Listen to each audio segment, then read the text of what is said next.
2027 সালের জন্য মার্কিন প্রতিরক্ষা ব্যয় 1.5 ট্রিলিয়ন বা $1.5 লাখ কোটি উন্নীত করার আহ্বান জানিয়েছেন প্রেসিডেন্ট ডোনাল্ড ট্রাম্প, যা গত ডিসেম্বরে কংগ্রেস অনুমোদিত 2025 সালের জন্য $901 বিলিয়ন বাজেটের চেয়ে 50%।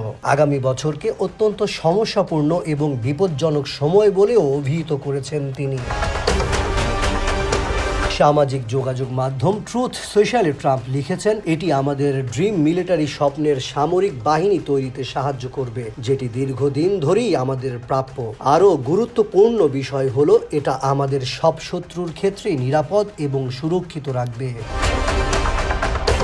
পৃথক আরেকটি পোস্টে যুক্তরাষ্ট্রের প্রতিরক্ষা বিভাগের কন্ট্রাক্টর বা ঠিকাদার ও শেয়ার হোল্ডারদের অর্থ দেওয়ার ক্ষেত্রে কঠোর ব্যবস্থা নেওয়ার হুমকি দেন তিনি, যদি না সংস্থাগুলো দ্রুত অস্ত্র সরবরাহ করে এবং নতুন উৎপাদন কেন্দ্র তৈরি করে। ট্রাম্পের এই প্রস্তাব ঘিরে যেমন রিপাবলিকানদের একাংশে উচ্ছ্বাস দেখা যাচ্ছে, তেমনি অর্থের যোগান ও রাজনৈতিক বাস্তবতা নিয়ে ওয়াশিংটনে নতুন করে বিতর্ক শুরু হয়েছে। অন্যদিকে ট্রাম্পের এই ঘোষণার পর যুক্তরাষ্ট্রের প্রধান প্রতিরক্ষা সরঞ্জাম নির্মাণকারী লকহিড মার্টিন, নর্থরপ গ্রুমেন এবং রেথিয়নের শেয়ারের দাম 5%-রও বেশি বেড়েছে।